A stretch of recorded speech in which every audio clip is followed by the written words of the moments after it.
Alright. Time to continue the quest. The story of the worm. We're gonna get right into it. I didn't spend this time, so I should be seamless. Let's get right into it. Alright.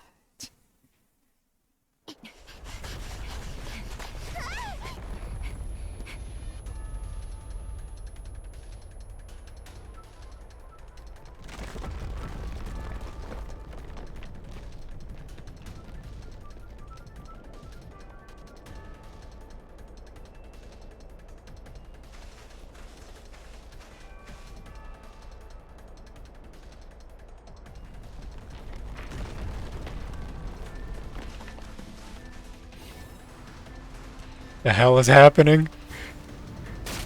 Oh, what the?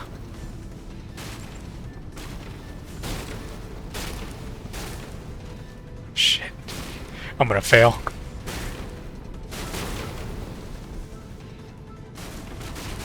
Shit. Oh, shit. Damn it. Fucked up. As usual. Damn it. I shouldn't have fucked up. Space bar's the run, damn it. So fucking out of it. And controls to jump.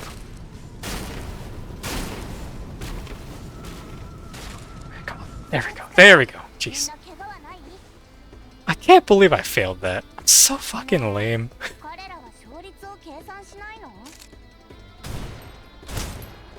Did a little warm up in PL, so I should be. Nope. Never mind. I'm still missing. Go. Oh.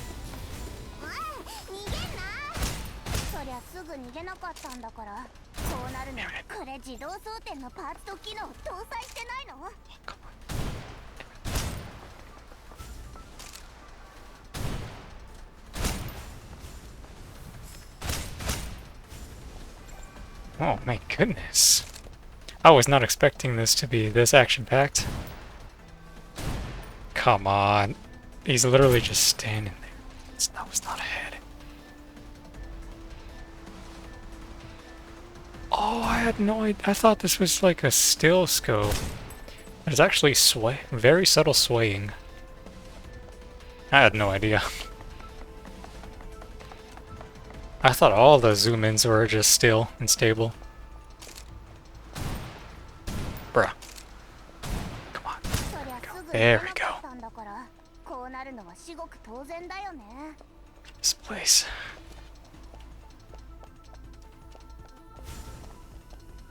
Oh no.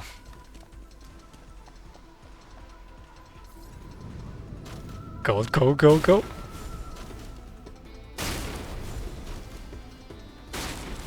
Just gonna go straight.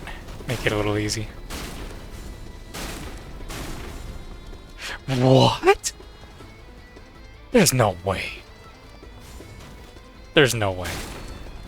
There's absolutely no way. Come on.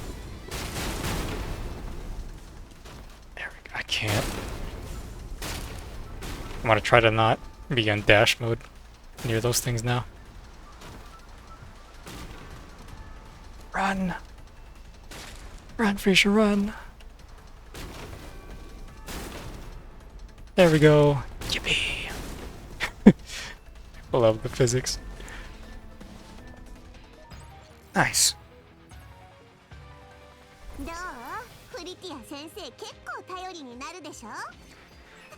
I can't believe I failed twice on the running part.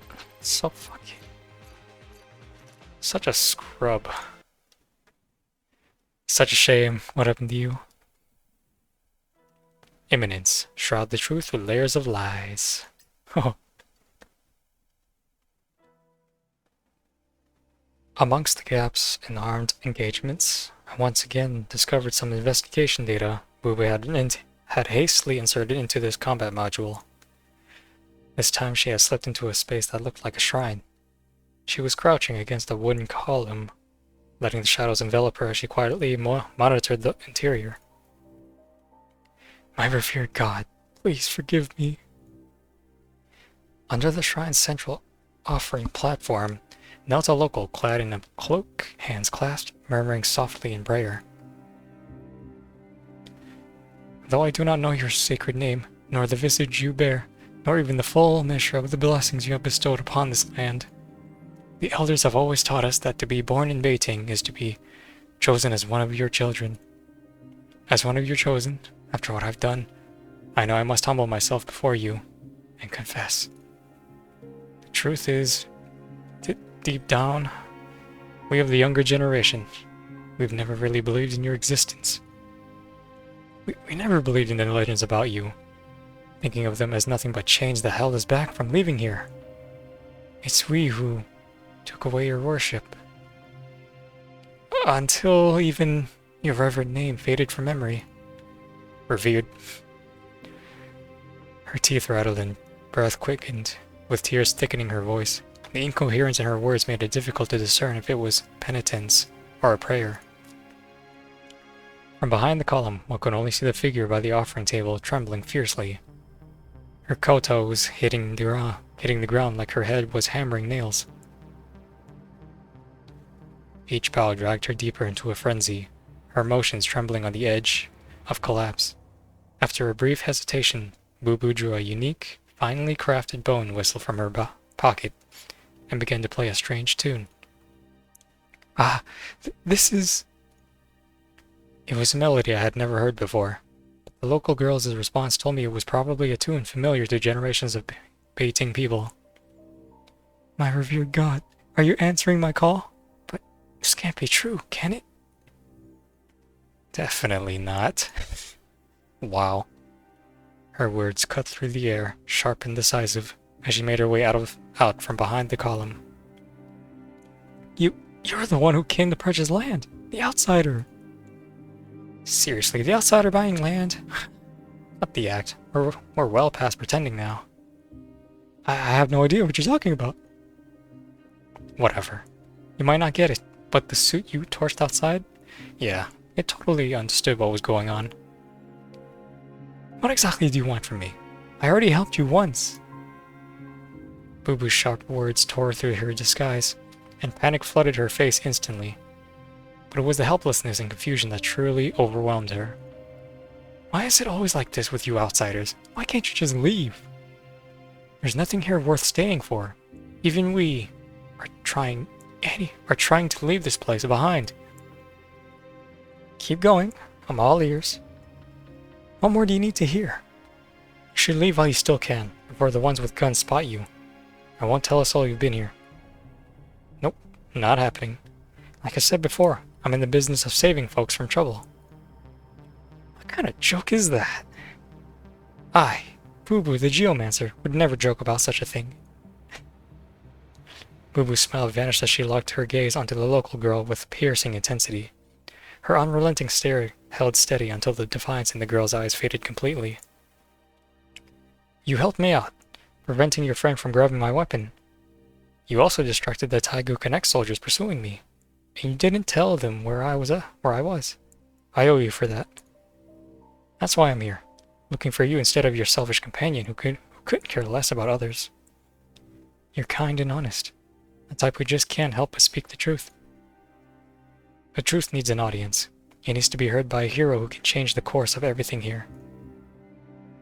Are you trying to tell me that you are the hero? Me? Of course not.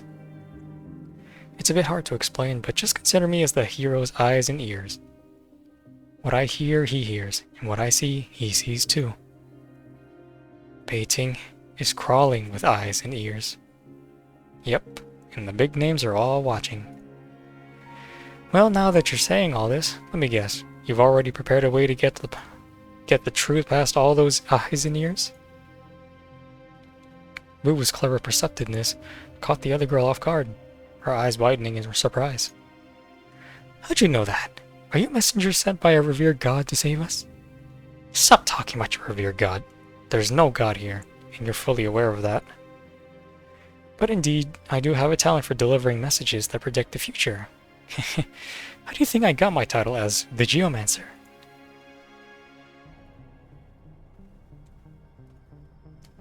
Alright, if that's the case. Please, take this. After a long, intense silence, the local stood up, took off her big scarf, and solemnly handed it over to Boo Boo. I don't dare to hope, but if that hero you spoke of truly hears and sees, I pray he can find a way to save this place from despair. What's this? The truth. This was the only possible way I could think of to record the truth. Huh. Alright. Silent footsteps. Come on. No more fuck-ups. Come on. I got this.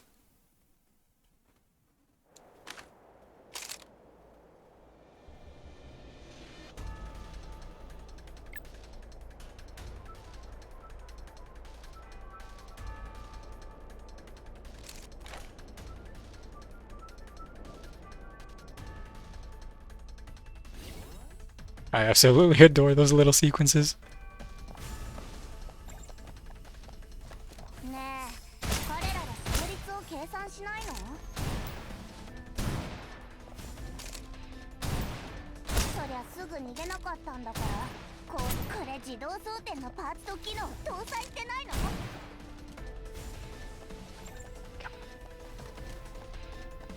This place, there's so... Every single level is different. They really outdid themselves here. Oh,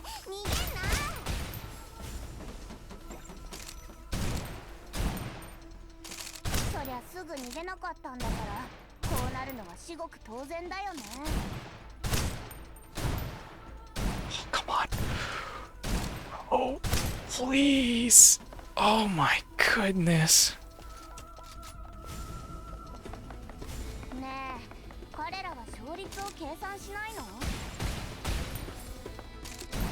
Damn it, man.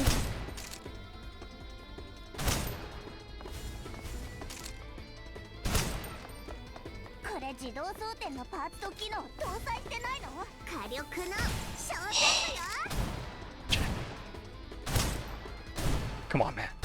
Oh. I know I can do this. I'm just... Go. I really need a sniper DPS. Not too much now. Jeez.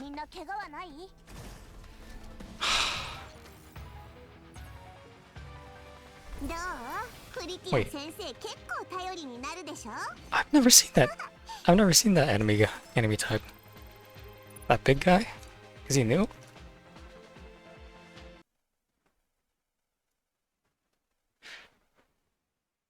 Innocent Blossom. Witness her joy, sadness, and growth. Oh boy. This is the story of the divine bird and the sinister worm. A long, long time ago, when the desert was a vast ocean, and the mountains slumbered beneath the waves, the homeless and the wandering prayed to a god for a sanctuary to call their own. They yearned for a life on solid ground, just like their blessed kin, and for that, they were willing to pay any price. In response, the god sent a bird. With its sharp beak and claws, it painstakingly brought soil, plants, and stones to toss into the boundless sea, slowly transforming it into land.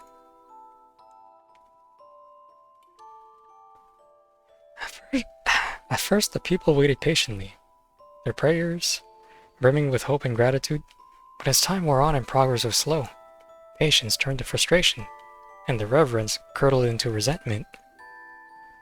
Once they realized the prize was an eternity of waiting, and that the promised land might never surface, they stripped the god of its visage in anger and turned their hopes to the sinister worm, which had long rooted deep into the earth, growing larger with every passing day as it burrowed aimlessly underground. Thus, deserts arose and mountains stretched toward the heavens. The faceless god became a hollow puppet, a testament to failure standing amidst the sands and winds. Yet, the divine bird still tirelessly traversed between the ocean and the deserts, its cries echoing as it brought faint blessings to this isolated, forsaken land. Nope, I can't anymore. What's all this nonsense? Wow. Fritia met. She furrowed her brow, puffing out her cheeks in frustration. Before tossing the cloth covered in scribbles onto the coffee table, with an exasperated sigh, she threw herself back onto the sofa. Okay. 4 hours ago, after reliving another of Boo Boo's combat encounters in the spindle system, Yao and I had successfully brought Fritia out. The intelligence we retrieved was now being meticulously analyzed by various departments. The cloth Fritia had been poring over was one such piece of evidence.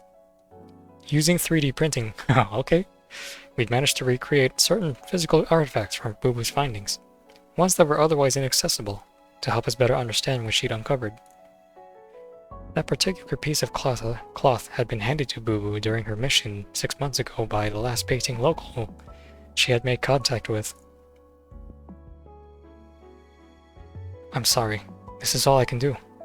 People here no longer dare, nor are we allowed to speak the truth. So, is the truth hidden somewhere between these lines? This story reads like a cipher. Fragments of altered folklore stitched together to conceal a hidden message. Classic coded narrative technique. They say they're too scared or forbidden to speak the truth, yet they secretly leave written clues for outsiders. People here are real characters. I don't follow. One simple hypothesis is that people here want to be saved. They're waiting for your outsiders like Boo Boo to uncover the truth and free them. And a more cynical take would be that they're just biding their time, enduring their misery while quietly looking for the right opportunity to break free. There you go again with your conspiracy theories. Listen up a little, will you? You don't have to chase down every possibility to the very end. Don't you get tired?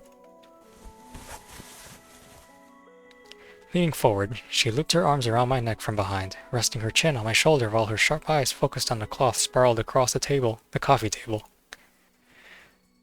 The superstition is real, and so is some of what's written here. We just need to figure out what's truth and what's smoke and mirrors. Something doesn't add up. What do you mean? Chenxing, who had been quietly seated at the far end of the couch, suddenly spoke up. She reached out, picking up the cloth lying on the table. If this cloth was meant to deliver a message to the outside world, why would they lie about the most critical detail? Lie? About what exactly? The basics. Something so fundamental that even a child wouldn't fall for it. Anyone who's been to Beijing would notice the glaring hole in their story immediately. Adjutant, do you remember this? Wait, why do you have it?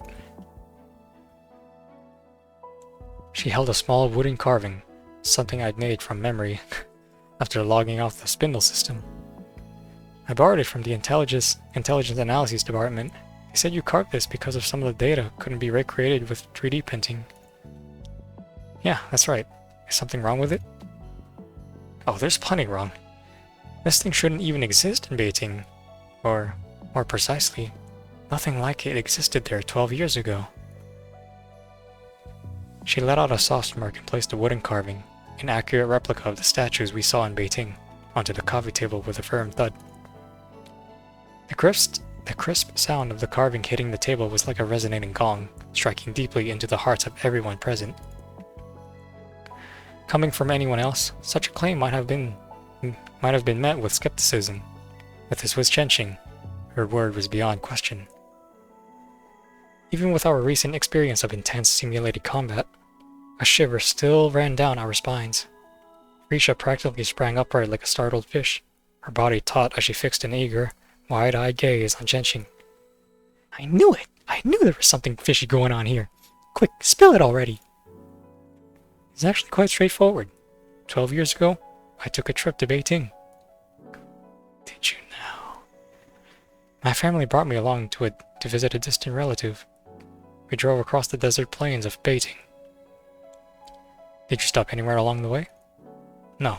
For Shuozhou people, Beijing has always been a taboo subject. People avoid discussing it, let alone interacting with the locals. Back then, because of some sensitive family matters, the elders wanted to keep a low profile, so we took a route almost no one else would, one that happened to pass through Beijing. It was August, blistering hot, with the sun beating down relentlessly.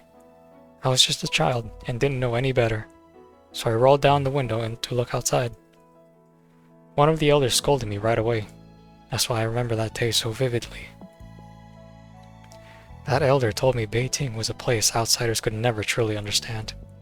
A land where people lived solely off of what the land could offer. At first I didn't connect that memory with our investigation, but after seeing this carving, it all started to click. Fritia, do you remember the details about those stone statues you saw? Details? Well, so far, I've only seen two types. Some stand upright, stretching tens or even 100 meters high. Hundreds of meters high. You'd think they work as landmarks, but they don't help with navigation at all. As for their arrangement, it's completely random. If you try to follow them, you'll just end up lost. And even though you mentioned those statues weren't around 12 years ago, they look quite old. Do they look badly damaged or withered? The overall shapes are intact, but up close their surfaces are a mess. And here's the strange part. The damage doesn't seem like a natural erosion. This is especially true for the toppled ones. Normally, in a place like Beiting, where earthquakes are rare, something that massive wouldn't just topple over. Unless either they were built on unstable ground and collapsed over time, or someone deliberately demolished them with explosives. But the way those statues lie on the ground doesn't match either scenario. What do you mean? There are no blast holes, and their bases show no signs of structural failure. It's almost like the statues came to life and just laid down on their own. And here's the most unusual part. Both the standing and toppled statues contain traces of Tichijin. The adjutant and I both felt it. If there's a metaphor that fits, it's like someone introduced Tichijin into them like termites eating away at wood from the inside. Hey, adjutant, you think it's possible the statues collapsed due to Tichijin corrosion? Like what happened in New Hantiro? She hit upon exactly what I had been pondering. But even that plausible explanation had its flaws. The amount of Tichijin in the statues was minimal, hardly enough to cause such damage. There are two things that don't add up. First, with such a small amount of Tichijin, it would take ages to cause a collapse. Second, why are some statues still standing while others have collapsed? Hold on a sec. There's something obviously odd that neither of you has brought up yet. Though I'm not sure how big a deal it is. What is it? There are no traces of any statues in the middle of the desert, but around the oasis, they're suddenly everywhere. Doesn't that strike you as odd? Yao swung her long legs over the back of the couch and settled into her signature laid-back sprawl on the cushions. Then she pointed out something so subtle that all of us had overlooked it. Think about it. If we take Chenqing's memory as a baseline, these statues must have been built within the last 12 years. From what we've learned, Beiting is isolated, unwelcoming to outsiders, with some unique local customs. If these statues were meant to reinforce that image, wouldn't it make sense to place them out in the open desert, like gatekeepers or big warning signs to keep outsiders away? Outsiders? Right, the locals did refer to Bubu as an outsider. But instead, what did they do? They turned the desert into an intricate maze, so cleverly designed that even we got lost in it. And the statues? They're tucked away in the oasis, deep within the canyon, as if someone was trying to keep them out of sight. If these statues were built by the locals, this doesn't at all align with their supposed intentions. Then, if it wasn't the locals who built them, Taigu Connect, the Beiting Division, the mercenaries! These days it's not uncommon for logistic companies to maintain armed security forces for safer transport. But those guys we saw through Bubu's eyes, they were far more dangerous than what you'd typically expect from a logistics escort team. The statues were built by someone. The Tichijin inside them was placed there by human hands. The locals of Beiting, they've been victims all along. So when Bubu reached out to them, or rather, when the Taigu Connect mercenaries found out the locals were interacting with her... There's nothing here. There's nothing there. Come on, stay focused. We got to get to the canyon before dark, or those guys with guns will catch us again and throw us back into the mine. The mine? The mine? What are you mumbling about, Adjutant? Hand me that cloth! My head was swimming, juggling too many pieces of information from too many sources. I couldn't even tell which ones were reliable. Yet, somewhere deep in my subconscious, a coherent thread had already begun to weave itself together. Sure, here you go. Grabbing the scarf-like cloth from Fritia, I quickly scanned for the lines that had been nagging at me. There it is! They stripped the gods of its visage in anger and turned their hopes to the sinister worm, which had long rooted deep into the earth. In the earth, growing larger with every passing day as it burrowed aimlessly underground. Thus, deserts arose and mountains stretched toward the heavens. The faceless god became a hollow puppet, a testament to failure standing amidst the sands and winds. Yet the divine bird still tirelessly traversed between the ocean and the deserts, its cries echoing as it brought faint blessings to this isolated, forsaken land.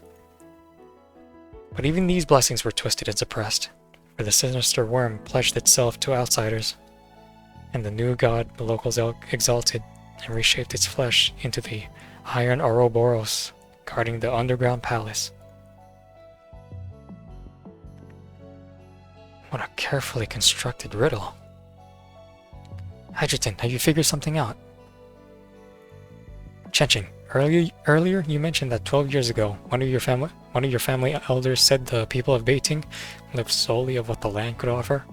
Were those their exact words? Yes, lived solely off of what the land could offer. Okay, do you know if there are mines or other similar operations around Beiting? I can't say for sure, but I do know my family once held an ancestral property deep in Beiting. It's been abandoned for years though. Why would your family just throw away a property like that?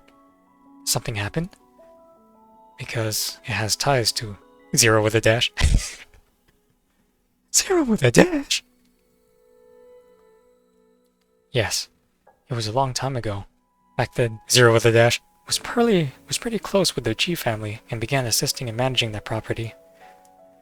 After the G family hit hard times, Zero with a dash severed all ties with us. For reasons I'm not clear on, none of the remaining family members took over that property. Adjutant, if you think it might be an important lead, I can start digging into it immediately. Yes, please. Leave no stone unturned. Understood. Chenching rose briskly and headed straight toward the office building's entrance. Fritia, who had been sitting next to her, widened her eyes, glancing back and forth between Yao and me. Then, as if reaching a breaking point, she abruptly got up and stepped in front of me. Could you two please not leave me in the dark like this? I still don't have a clue. Oh, it's not like that, Professor Fritia. Honestly, I'm just as lost as you are. Adjutant, please don't talk in riddles. I'm not cut out for mental gymnastics. It's exhausting. Stand up. Come on, man. Explain. Holding their hands, one on each side, I stood up as they looked at me in bewilderment. No more riddles. Let's go somewhere where we can find evidence, lay out the facts, and connect the dots. No more riddles. Moments later, I led the two of them back into the spindle system to dive deeper into the data Puba had left behind. Right now, or rather, 6 months ago at this exact moment, Beiting was nearing dusk. In the valley shaded by mountains, some areas were already enveloped in darkness. Seems like time doesn't flow the same here as in reality.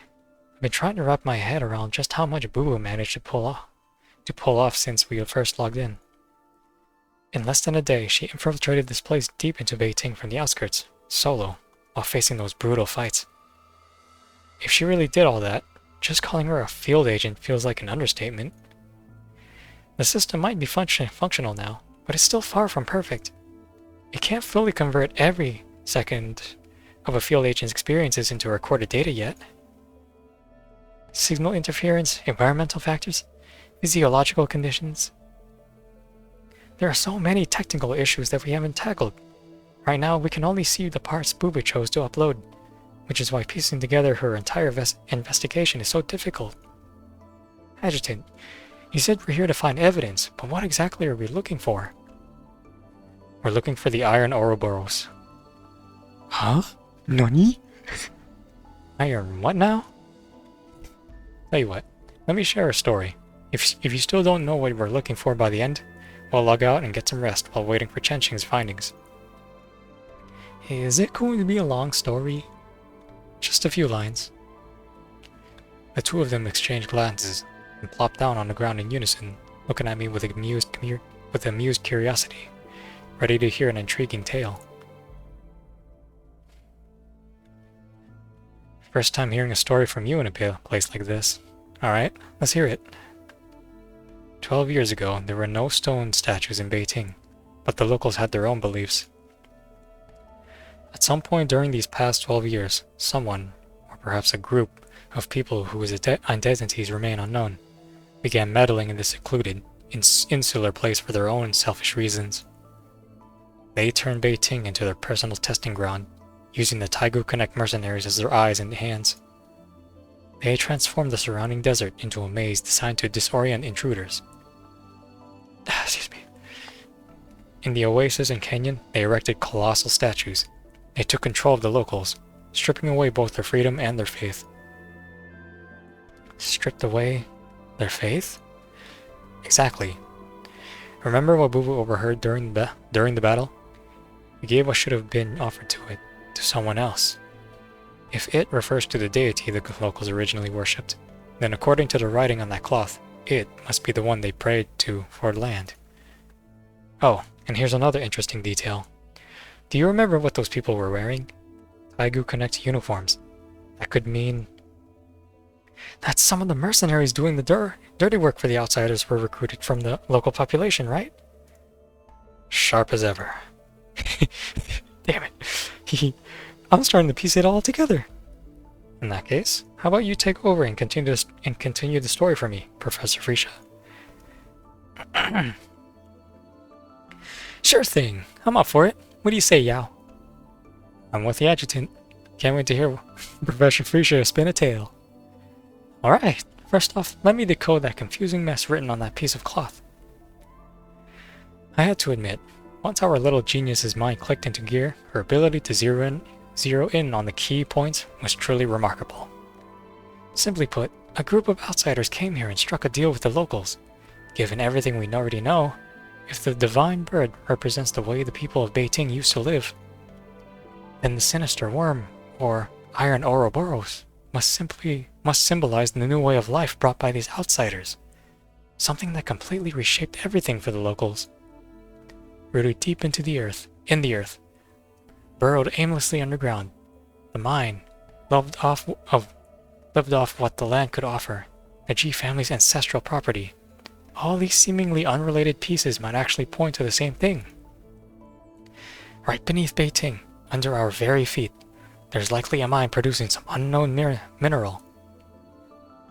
Hold on a sec. Didn't this whole investigation start because we received that report?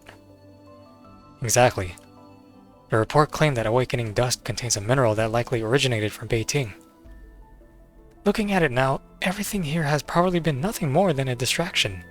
A trap set by our enemies to mislead us. A distraction? Exactly. This entire place is riddled with distractions.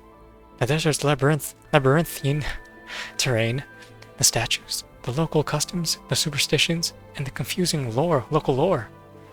Everything here is designed to misdirect us. Their common purpose is to hide one thing, to keep anyone from asking one specific question. You mentioned earlier that it's like someone evenly spread Titigen across this place. So its source must be underground. But what exactly is down there?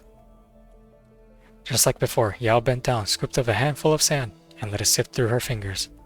Only this time there was a steely determination in her gentle movements. Bingo! Who brought it here? How they did it? Why they did it? It all boils down to these three questions. If that's the case, Boo Boo must have uncovered some truths related to those questions. That's why she was targeted. Exactly. So all we need to do now is ignore the noise and stay focused on the data Boo Boo left. Fritia, watch your step! Yao's sudden warning caught Fritia off. She froze mid-step, her foot hovering in the air. The three of us simultaneously looked in the direction under her foot, and there it was. Ain't no waste the worm. Oh! Look at that. There's our evidence. Oh, what's the flower? Aww. How cute. It's so beautiful. Aww, how delightful. Like an otherworldly iris, there grew a strange flower, blooming defiantly amidst the barren, gravely terrain. It doesn't look like something that someone planted here, does it? She beamed at Yao and me, gesturing for us to join her in admiring the flower up close. It's so delicate. Look at the texture of these petals, the veins in the leaves. It looks so real. If I had also been here 6 months ago, I would have taken it back and preserved it as a specimen. She reached out toward the flower as she spoke, as if she could pluck this delicate bloom and claim it for her own. But such an act, defying the divine of time and space between now and then, proved futile. The flower seemed to possess a will of its own. Its petals began to fall away before our eyes, swirling gracefully in the still air. Aww. Aw, Fritia. Aw. In the blink of an eye, it vanished completely, leaving only a familiar stifling heaviness that seeped into my senses. Such a shame. It looked so beautiful, delicate and innocent, and yet it reeked of poison. Emerging from the ground, crafted with such exquisite detail and precision, whoever made this must be a master at manipulating Tijin. Adjutant, that Rozan lady you fought, she's capable of something like this, isn't she? I want to see Rozan again. Ah, stop, enough. We can't rule out others entirely, though. Before I could respond, Fritia had already voiced my thoughts. What surprised me was the familiar yet rare tone in her voice. It was the voice of Fritia Ignis, the resolute Heimdall operative, ready for battle with steely determination. This flower is like an invitation to an academic conference. It conveniently grew right here, waiting for us to notice it, only to wither away the moment we did. I understood the implication behind her words. This Titigen flower, blooming 6 months ago, yet now revealing itself in such a fleeting, deliberate fashion, was indeed too coincidental. And by seeing it and understanding its significance, that becomes something more. An open challenge. Let's move. Let's clear what we have to do next. Uh-huh. Let's help Boo Boo finish what she started. Aw, cute still. That's the thumbnail. Okay, risky venture. Oh shit, this is it. Time to fight the worm after this mission. Alright. Should be easy. With Fritia. Goodness. Unless it won't allow me to use Fritia.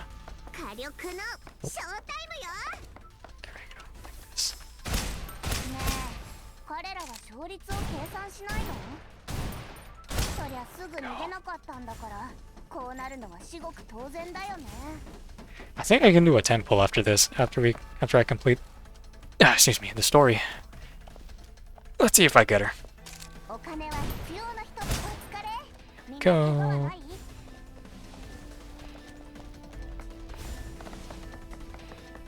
Let's just annihilate these guys.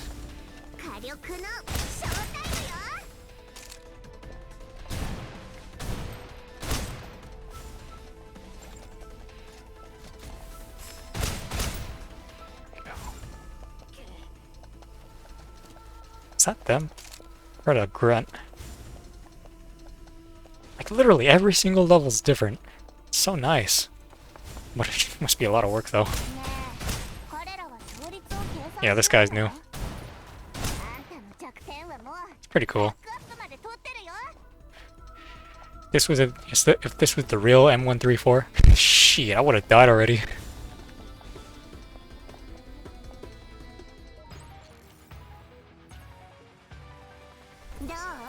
リティア先生結構頼りになるでしょ。 Whew.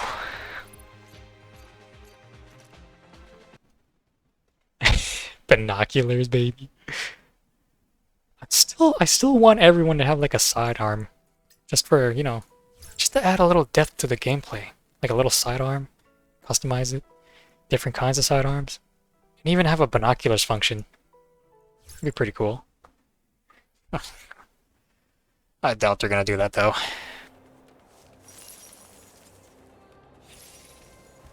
いい場所があった。分析。今のフリティア先生はどこまでも見える。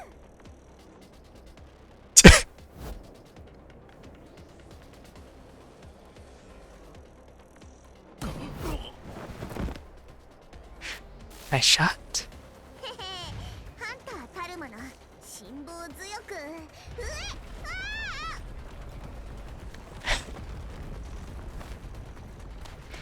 Oh, here we go. 分析員なら絶対助けてくれると思った。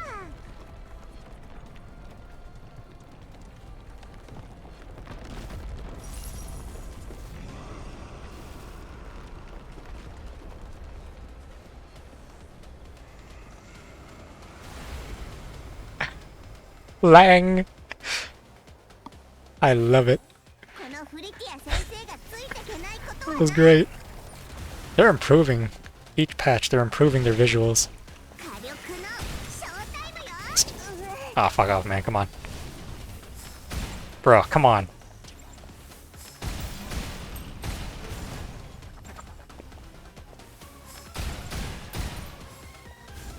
Oh, it makes sense. They would make him slightly beefier.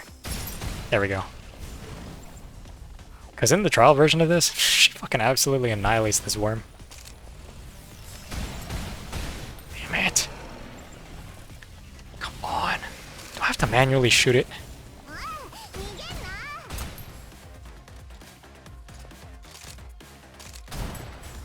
You know what? I haven't used her ult, so let's do that. There we go. Oh. It's like a hair with Yippee. Let's see how this ends. Startling resonance in both present and future. Let the heart steer all. Jeez, man.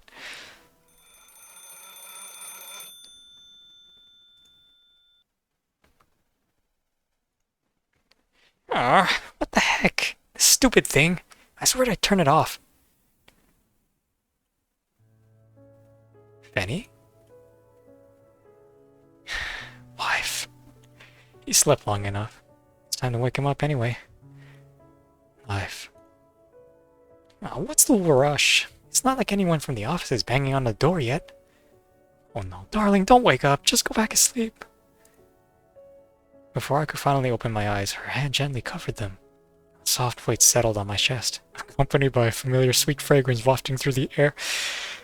Why hadn't I realized before? I should be visualizing him in bed with both of them, side by side. Ah, man. How long have I been sleeping? About half a day.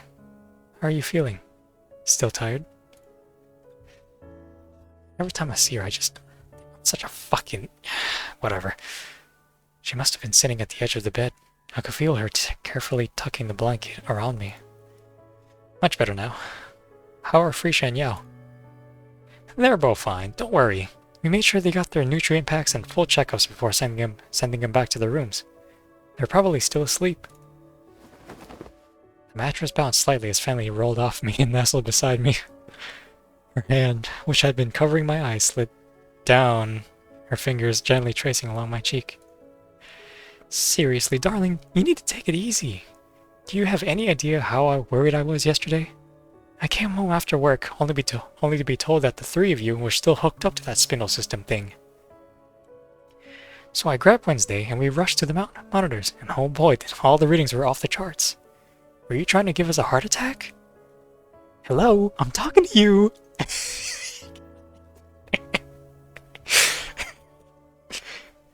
Fucking MC, fucking Fanny, man. God damn it. Instead of replying with words, I chose a better way to ease her worries. I tilted my head toward her, leaning my face closer. Of course. One simple action. Oh. Always so cheeky. She pressed her lips against my cheek, leaving a warm, lingering kiss.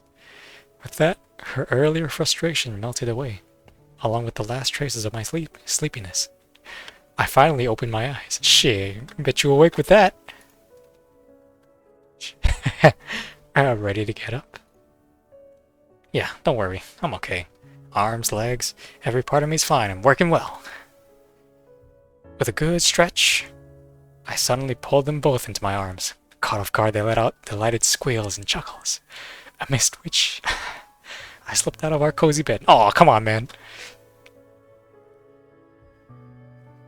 Director Tao and Chenching are probably expecting you. The intel department has been working around the clock, and they've pieced together most of what they've found so far. So, darling, who do you think we're dealing with this time? That crazy witch Rosan, or Zero Dash. That scheming old hag? Could be either. But honestly, it doesn't matter who's behind this. And what does matter? The method. For us, figuring out what they did is more crucial than who did it.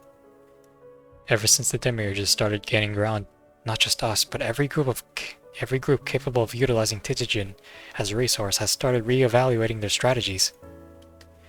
And now we just found out that our opponent has already mastered this level of technique 6 months ago. Damn, you guys are behind the game. It sucks. Don't overthink it.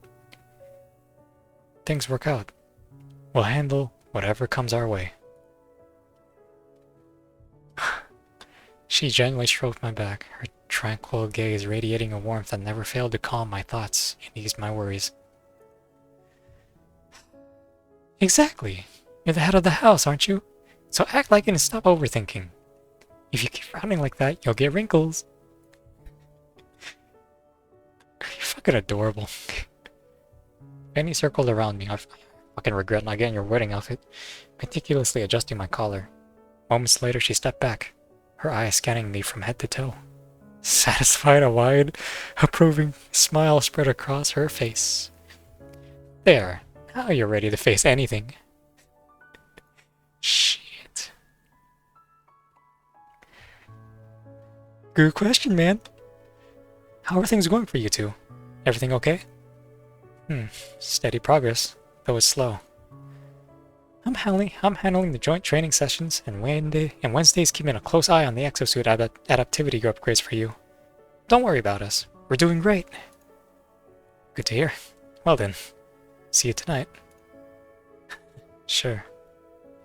See you tonight. Make sure you come out all bright-eyed and bushy-tailed. After leaving soft kisses that brought a rosy glow to their cheeks, I stepped out the door. God damn, man. Shit, 2 wives. Fuck. Fucking polygamy, man. The hallway was as quiet as ever, but I knew that on the other side of the walls, nearly every department in headquarters was bustling with work. Yggdrasil was facing increasingly complex challenges, and our enemies were growing in both number and cunning. Balancing work and the needs of those I held dear, I had to give it my all. Oh, I thought you were still asleep. I was going to fetch you a bit later. Just outside Tao's office, I ran into Caroline, hurrying along with an armful of papers.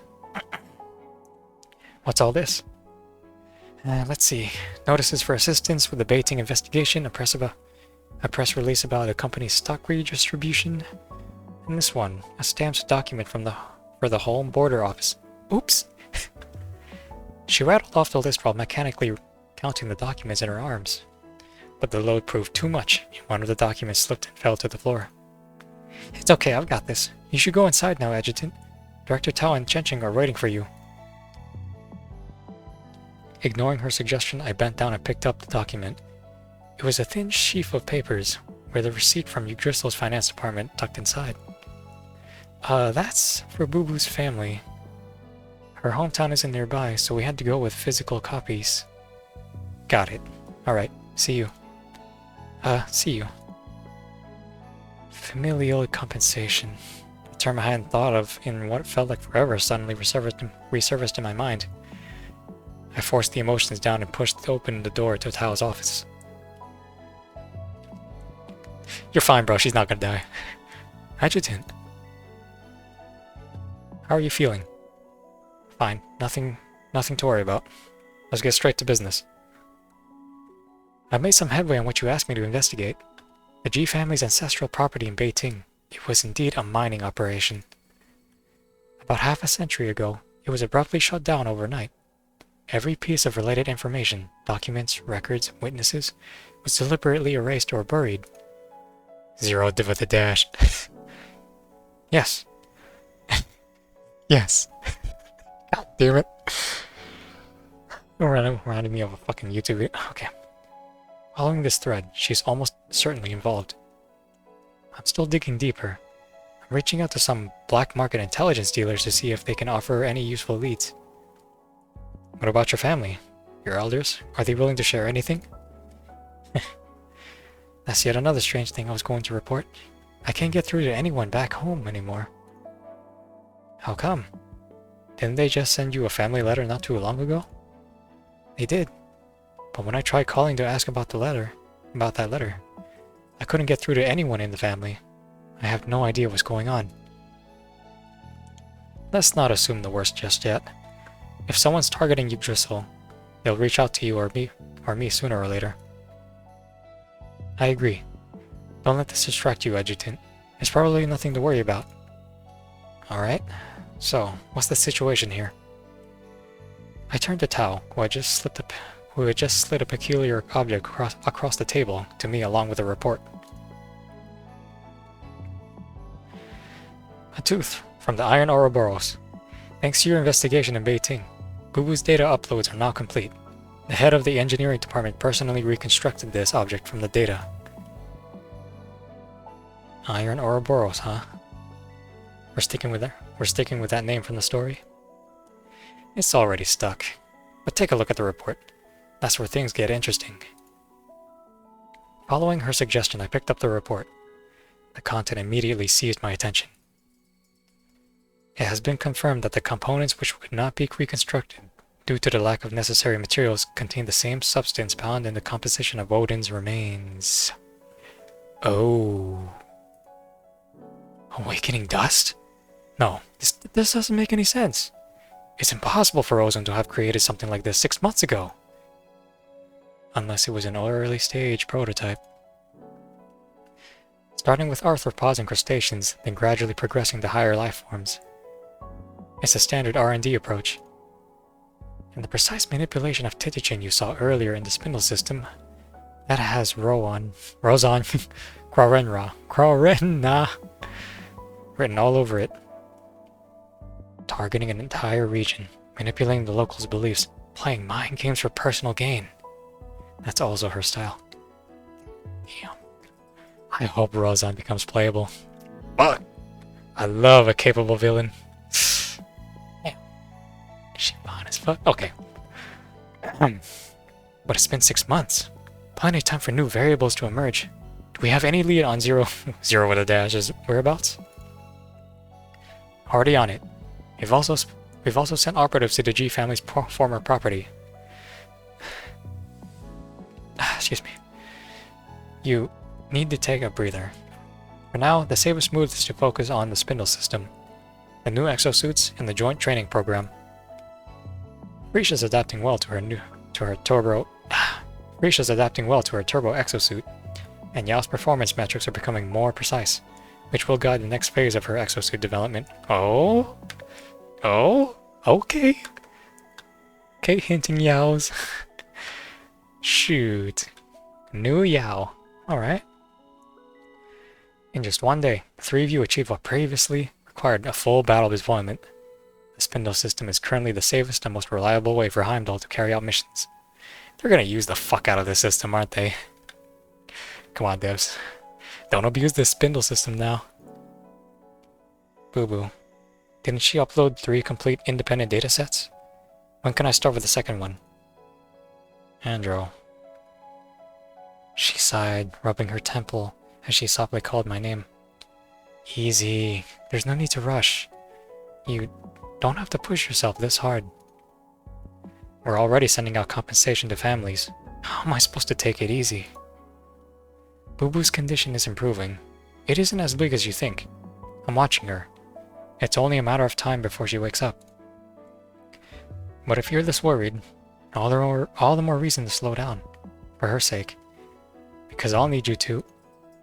I'll do it. Just tell me how. Fritia must have told you the spindle system is far from perfect. As its first users, feedback from you three, any changes you experience, is crucial to its refinement. Promise me you'll take a few days off. Spend time with Fritia and Yao. Ask them if they've noticed any subtle changes in themselves. Even the smallest details can help. With more data, we can continue to improve the system and help keep everyone involved safe. And you will be able to get out into the field sooner for hands-on operations. Other than handling various trivial matters at the company, that's all I can do for you now. For now. That's all I can do for you for now. You said it yourself. Yggdrasil is like one big... I don't know. I'm gonna put it like that. Yggdrasil is like one big family. In this family, we don't pile all the tough tasks onto one member.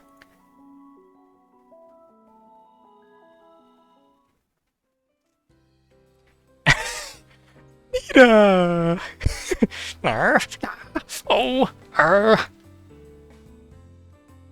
Man, joint training is one thing, but now the company's tacked on extra special training? And we've got drills tonight too! My back's gonna give out at this rate. Half an hour later, I had returned to the main hall in the base. It was just past noon, and the place was practically deserted. Except for Nita. She was bracing her hands on the back of the sofa, bent forward with one leg stretched high behind her, clearly working through some seriously stiff muscles. Nita? Oh, my sacroiliac joint. Ow! Pelvic floor muscles. Nita. I can't skip the stretch. If I don't loosen up, I'm gonna be miserable all afternoon. Nita! Yes, sir! Her response was so sharp and loud it could have been featured in a Heimdall promotional video. Rubbing my ear to ease a ringing, I couldn't hold back a weary grin. Jeez, Achitin, you almost gave me a heart attack! Yeah? Well, you almost deafened me. So, consider this even. What are you doing? Just stretching out. These drills lately have been hell. I'm sore all over. I tried booking a neurotics therapy session, but they told me you wouldn't have an opening in the next 2 months. Hey, since you're here, how about giving me a quick rub? Come on, just a little massage. 2 minutes tops. Before I could respond, she'd already saddled up, clinging to my arm and flashing a grin. Her face was flushed from the workout, radiating an unusual charm up close. Siddled. There we go. Alright, come closer. I want to tell you something. Huh? What is it? About the therapy reservation. Uh-huh, I'm listening. There's a way to cut the line. What? Shh, shh. Oh, hush, hush. Gotcha. I can cut the line. When no one's looking, just sneak your name and tag to the front of the queue. You'll be up next week. You'll be up next week. No wonder I've been waiting forever. You're the best, Adjutant. I knew you had my back. Glad to help. Just don't get caught. Uh-huh, got it. Now, I need to ask you something. Have you seen Fritia and Yao? I've been looking all over for them. Huh? That's weird. Professor Fritia should be in her room. She woke up earlier this morning. Looked kinda out of it. Maybe low blood sugar or just tired? She wandered around a bit and then went back to get some more shut-eye. As for Yao, she raised a hand and pointed at the ceiling. On the roof? Yep, she said the simulated sunlight in the system doesn't cut it. The real sunshine on the roof's more her thing. You gonna go up there and see her? Yeah. And if Fritia wakes up, let me know, okay? You got it! Damn it, Nita, I can't wait for your 5. Remember, sneak your name tag to the front. I mimed the action and she responded with an even bigger grin. With that, I made my way to the stairs leading to the roof of the base. Chad, adjutant.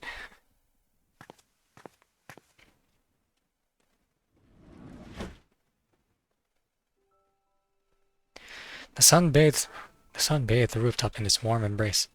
Yao was the only one there, sprawled on a bamboo lounge chair, legs stretched out straight, her fair skin almost gleaming in the sunlight. Hey, I was just wondering how long it'd take you to find me up here. You knew I was looking for you? Ah, no, not a clue. But hey, since you're here, catch. She let out a big yawn and casually tossed a bottle of sunscreen my way before rolling over onto her stomach, settling comfortably in the lounge chair. How's Fritia doing? Still catching up on sleep, I think. I haven't seen her yet. Yeah, sounds about right. We're all drained. How are you feeling? Me? I'm good. A little higher? Yeah. A bit to the right. A little higher? Yeah. A bit to the right. The afternoon sun bathed us in its warmth. I leisurely applied sunscreen on her back as we traded lazy bits of conversation in the golden light. For a moment, I was caught in a strange sense of deja vu, as if this scene had played out countless times before. As if all Heimdall operatives were meant to live such a peaceful life together. Hello? You spacing out? I ask you a question. Huh? What question? I said, what do you think of me? Right now. In your eyes. There's no right now or back then. You've never changed in my eyes. Okay, so what am I like? A pretty girl. Come on, I'm serious. So am I. I finished applying the sunscreen and was just about to set the bottle aside when she suddenly grabbed my hand. If something's bothering you, just tell me. I'll be there for you. You already are. You've always been there for me. She turned to look at me, squinting slightly against the sun. There's something I just can't get over. I'm a Heimdall operative, but here I am relying on ordinary people to fight and bleed on the front lines, just to dig up intel for us. Every time I think about that agent, Boo Boo, it really pains me. Why so quiet all of a sudden? Because I feel the same way. But I've had to force myself to face it. Teach me your secret then. How have you managed to deal with it? She rolled onto her side, facing me fully, her hand still holding mine firmly. It's actually not that complicated. Everyone has one life, but not everyone gets to choose how they spend it. Boo Boo, the other agents risking their lives out there, and even us. We're the privileged few. We're lucky enough to have that choice. It's true that we're stronger, and we're playing a safer game while field agents make sacrifices for us. That's a reality we can't change. But if I let guilt consume me, if I let it cloud my judgment, then I'd be dishonoring the choices and sacrifices of people like Boo Boo. That's a bunch of pretty words. Maybe, but it's still the truth. You want to know what I think of you? I've seen you on the battlefield. I've seen you looking out for everyone. I know that you'd brace yourself and throw everything else aside to protect someone. But right now, we're not just dealing with the remnants of the former board. We've got Rozan, and probably even sneakier, more dangerous enemies we don't even know about yet. To beat those who've long since abandoned their humanity, we have to toughen up. Before I could finish, she pulled me into a firm embrace, holding me tight with all her might as if she'd never let go. Yao. Shh. Just let me hold you for a while. Embrace her too.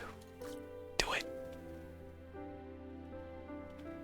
The world seemed to pause, and time itself became meaningless. I felt the rise and fall of her breath, the faint tremble in her shoulders. Without a word, I wrapped my arms around her, holding her close.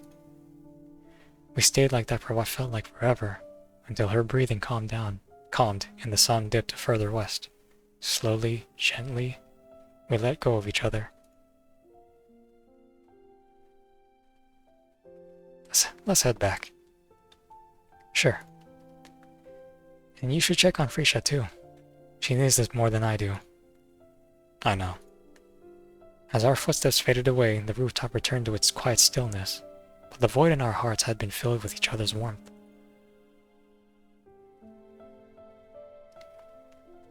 Fritia, it's your turn now. Why you gotta say it like that, man? You've stayed strong, holding back your emotions throughout the mission. Now is the time to open the door and let me in. Fritia, I'm coming in.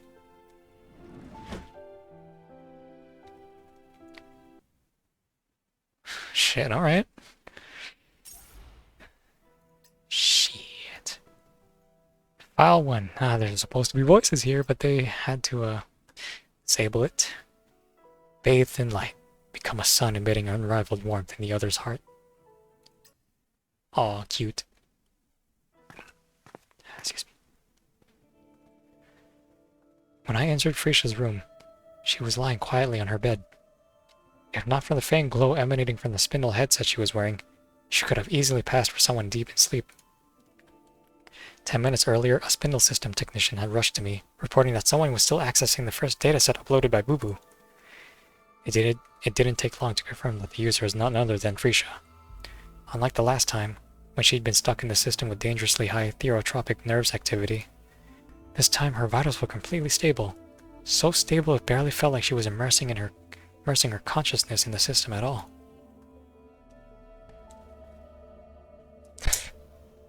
I have yet to get all your stuff. Oh shit, what was that? What was that? Oh, I didn't read.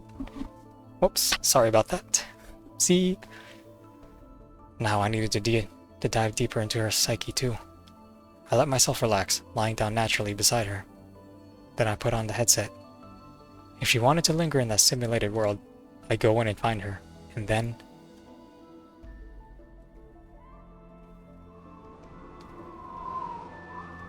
Actually, I saw her the moment I re-entered Beijing. She was standing on the edge of a massive boulder perched high above the canyon. The simulated environment was bathed in the stillness of night. She stood there alone, quietly gazing down at the canyon below. I climbed the stone steps winding up the mountain path, each step bringing me closer to her. Closer until I was behind her, and then by her side, close enough that if she tilted her head slightly, her smile would fill my entire view. What's on your mind, Fritia? Huh? Oh, nothing. I'm fine. I just slept long enough and thought I could use some fresh air. The sky here is so beautiful, and the space feels endless. Even just standing on this cliff, doing absolutely nothing, feels so nice. Nice? In what way? I took another step closer, close enough to catch the scent of her hair. In the way that it freshens my heart and soul.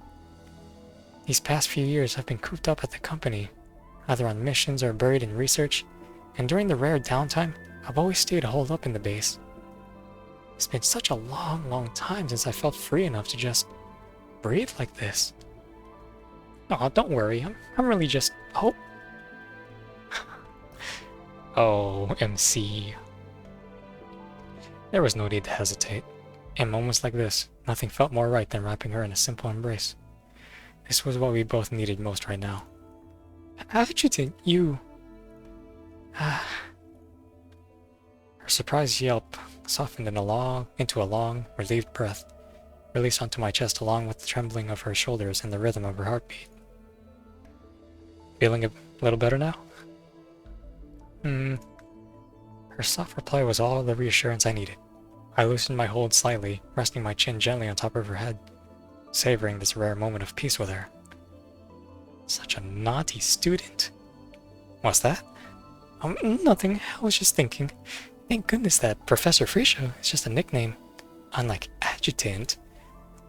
Those 3 syllables represent the most genuine, most dependable presence in any world, simulated or real. You don't like your nickname? What? I love it. I love it so much. She gave me a gentle nudge with her forehead, her expression brightening as a growing smile replaced the shadows that had lingered there.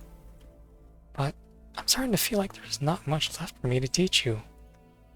You're sharp, unpredictable, and always marching to the beat of your own drum.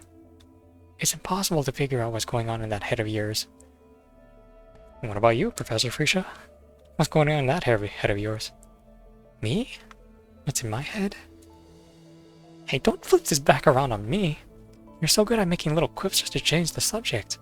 I'm not thinking about anything. Really? Not thinking about anything, or overthinking everything? I used my hold on her and lowered my head, meeting her gaze as she looked up at me.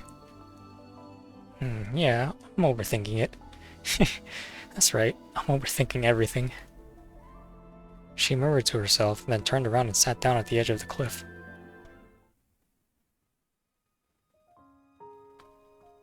What are you overthinking? Do you want to talk about it with your naughty student? Come sit next to me. Without looking back, she patted the empty spot next to her invitingly. Come on, sit with me already! I didn't move. So she turned and craned her neck impatiently, urging me again. I joined her at the cliff's edge, letting my legs dangle freely into the open air as I tried to relax. Tell me, Adjutant, if a scientist starts doubting their own beliefs, what should they do? Beliefs? Yeah, beliefs. In science, in objective truths, and whether the world they live in is real, even real. She glanced at me, then began to unravel the confusion weighing on her mind. You see, science and superstition, they're always seen as opposites, aren't they? Right? People who value and practice science approach the world with logic and curiosity. They dig deep, driven to understand themselves and everything around them. Superstitious people, on the other hand, tend to start with reverence, fear, and fantasy before even attempting to seek knowledge. They shy away from the unknown, and even choose to cling to wishful thinking for things that could easily be explained with a little effort and reason. They'll even go as far as to make up elaborate rituals and stubbornly follow them, convinced these will protect them from misfortune or bring good fortune. By that logic, scientists and the superstitious are fundamentally different. The lines between them should be clear, right? For someone like me, superstition should be demystified, explained and snuffed out completely. That's just how it should be. But now, I'm not so sure anymore. Since we set out, made our way here, and encountered the Beijing border folk, no. Maybe it started even before that. Back in Containment Zone on the left, in Yahris, and in New Hantiro, during my post-mission analyses for those large-scale operations, I saw how the locals lived.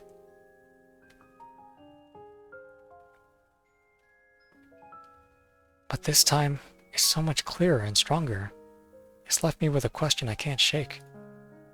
Why is it that even though we're all living in the same world, our understanding of it can be so vastly different? Of course, I've heard of the curse of knowledge, and that once you've learned something, you can never truly unlearn it. That knowing changes you forever. But this isn't about bias or perspective. What I don't understand is, why does the same world appear so different to me and my colleagues in the lab compared to how it seems to these people? Science teaches us to question everything, to approach the unknown with an insatiable curiosity and a relentless drive for knowledge. That curiosity, it doesn't come from science itself. It comes from being alive. As long as someone's alive, they should naturally want answers. Real answers. In other words, we should all be curious by nature, shouldn't we? We should all want to learn, to know. But these people, they have faith. Faith in things that, to us, are so transparent we can see through them at a single glance. Right, faith. Their faith is so strong that it made me start doubting myself. Could it be that I'm the one who's wrong? I watched as her body language, tone, and expression shifted from firm resolve to hesitant uncertainty. I knew that even if I had to say something entirely off the mark, I couldn't just stand by and do nothing. Meeting her gaze, I gave her my answer.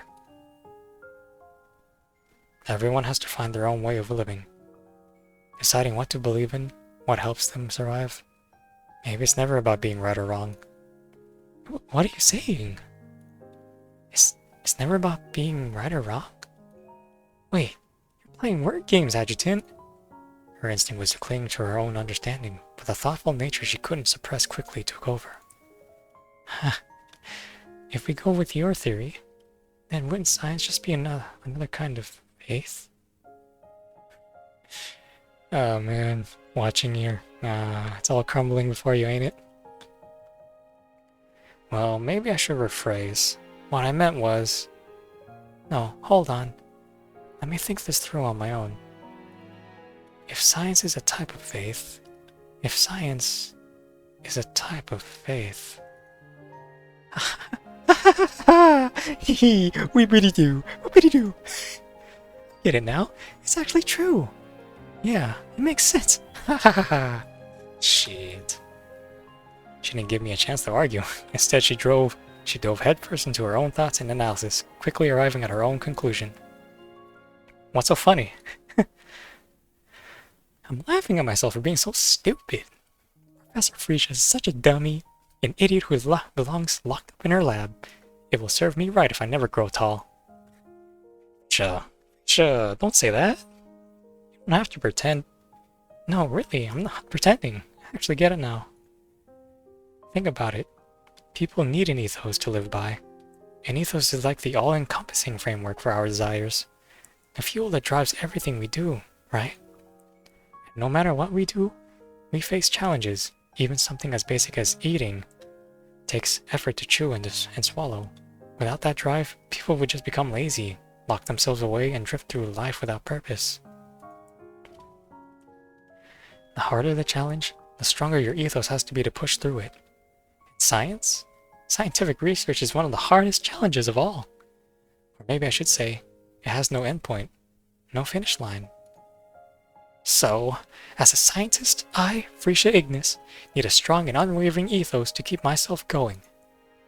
And an ethos like that can only come from faith, the most unshakable, resolute kind. Which means, I can think of science as my faith. I'm not a weirdo, and they're not lunatics. We're all the same, aren't we? Wow. It seems like Professor Fritia is ready to launch a new lecture series. Theoretical Research with Heimdall's Master of Logic. What do you think? Master of Logic? You go again with your nonsense, Adjutant.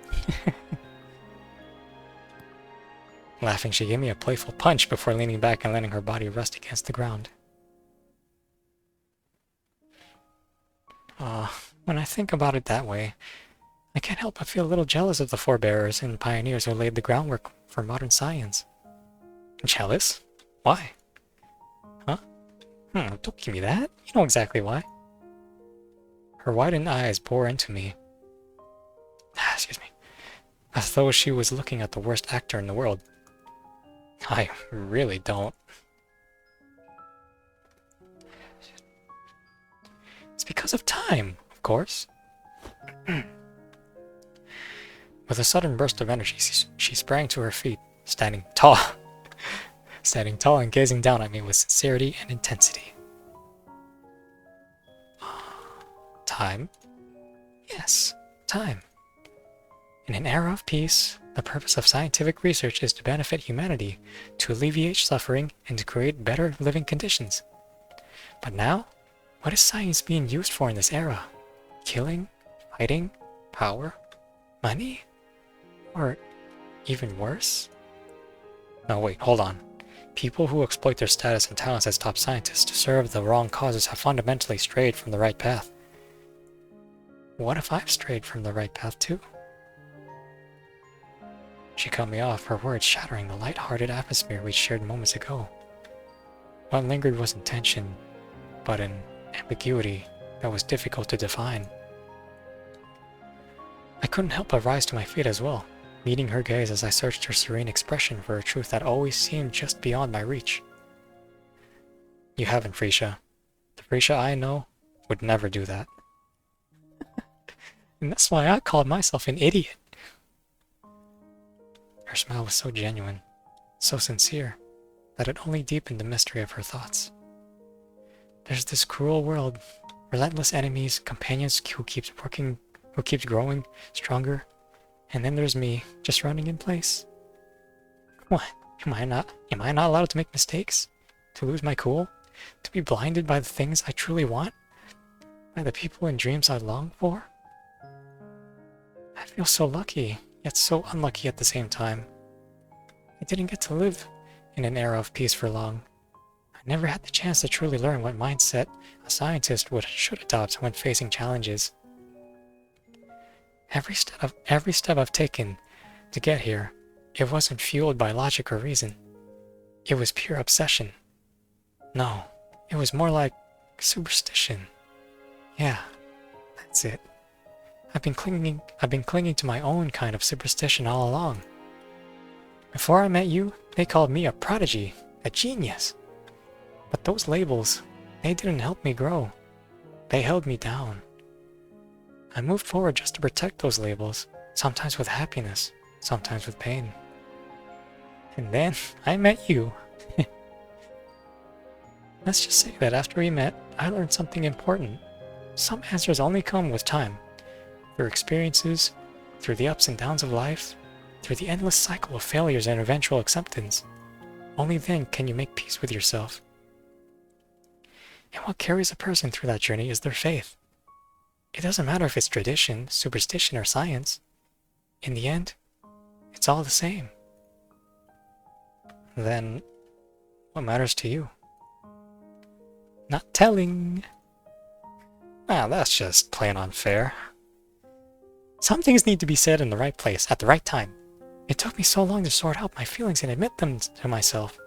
So at the very least, it should happen in a spot that belongs to you and me. A moment surrounded by blessings, with witnesses to bear it. Blunt, candid, heartfelt, intense. Just when I was least expecting it, she suddenly opened her heart to me. Her sincerity was overwhelming, leaving me momentarily speechless. Adjutant, look! Before I could respond, she had already shaken off any lingering hesitation or doubt, fully embracing the joy and relief of opening her heart.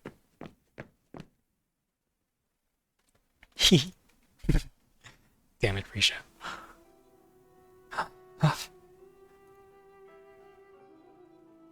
Wow. She grabbed my arm, pulling me along as she ran down the cliffside, leading me toward the beautiful landscape we'd just been admiring. A beauty pure, timeless, and breathtaking. How nice. Even though it's just a single ray of sunlight breaking through, it feels so warm.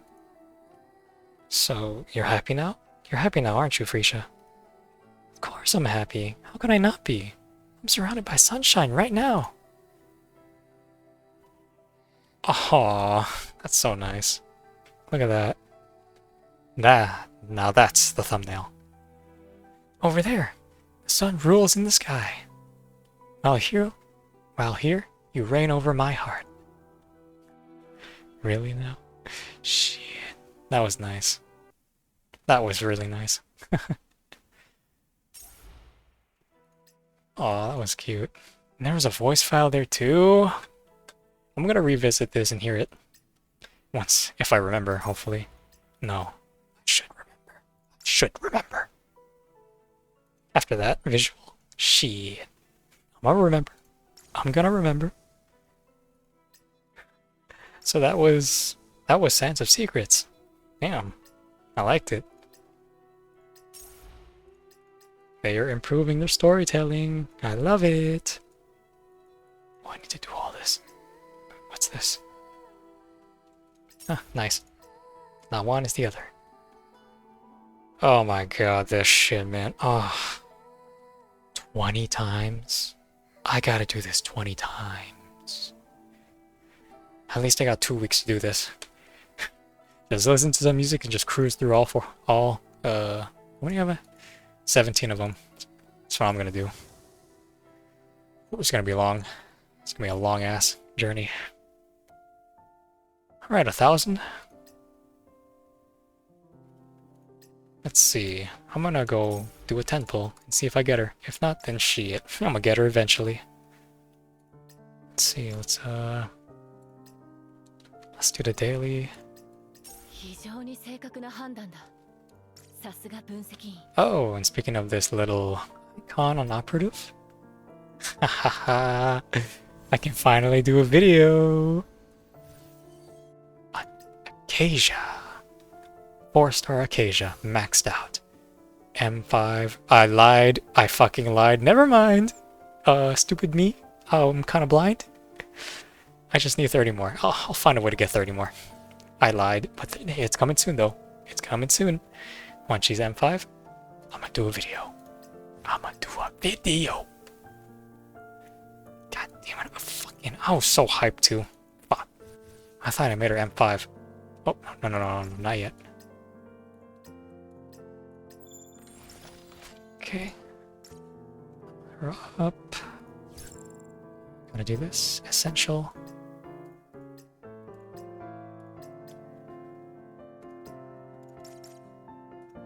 Getting so powerful. With each passing day, they'll eventually be M5, and I can't wait. Okay, now I gotta do... Oh, I gotta do the weekly. But I'll do that in my own time. I'm not gonna do it here. Yes. Clear, change, bar, you know. I just realized that... Oh wait, no, it automatically does it for you. Nice. Cool. Nice little detail they spruced up. And now... There you go. And this... Excellent. Very nice. And now... So 0... Easy. The shop reset. Now I can... Now I can... do a 10 pull. Alright, Fritia. 69, huh? 69. How adorable. Well... Let's see if I can get you in this 10 pull. Oh boy, oh boy, oh boy. Psych. What was I expecting? I hope I get Acacia. Oh, I hope I get Acacia. 1, 2, 3, 4. Come on. 5. Suspense is killing me, man. 6. Come on. It better not be the 10th one. 7. 8.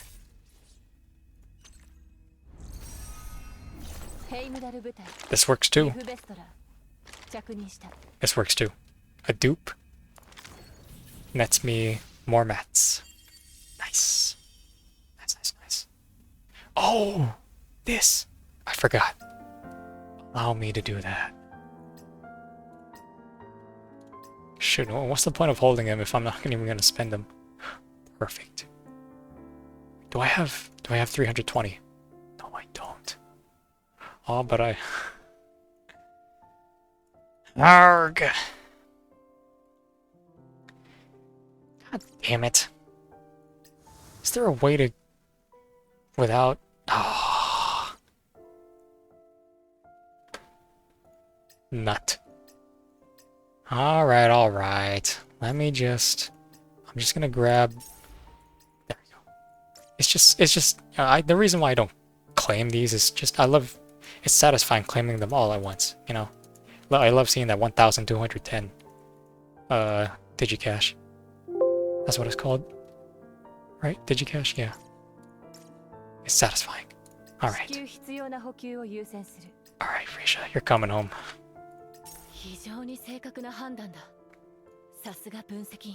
Yes. You're coming home, Fritia. Come on, come here. Let's go. Come home, please. Very nice. Welcome home, Fritia. Welcome home. Right when I finished the story too. Perfect. Absolutely perfect. And 2 4s? Nice. 2, 3. 4. Good, 何か探 good. 求したい More ことがあ dupes. れば Nice. このマーシルにやらせてね。 Good. More dupes. Oh, since I got Fritia, it's time to unlock Shadowka. I lost count. And I'm gonna do it here on this video as well. Damn it, I lost count. Life again! ヘイムダル部隊 Acacia. 着任した。 Acacia becomes... Yes, M5. And now... どれどれ分析員の居場所は。あ、いた。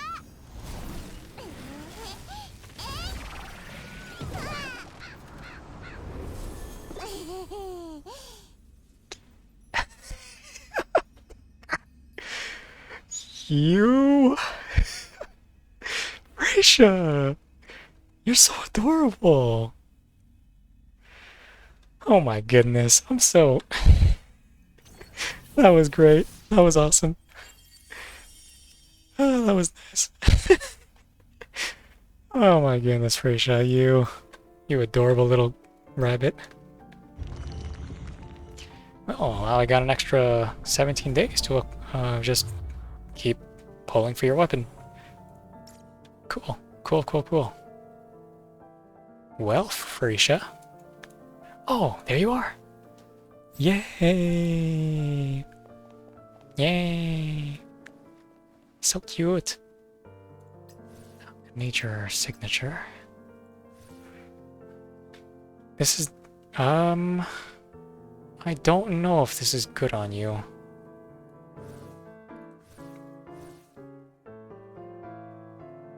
Let's see. This might be good. Mark of Mesmer. It's at tier 4. Let's see. What's the suggested recommended? Oh wait, no, she's already got a... That's right, I forgot.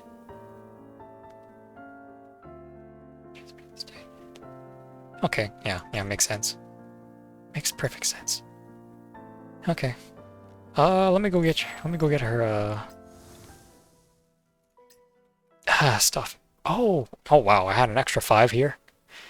I forgot. I absolutely forgot. This is 250. Okay, I can do that. 非常に正確な判断だ。 100 and then perfect. I can get these both. Good. Now, let me get this.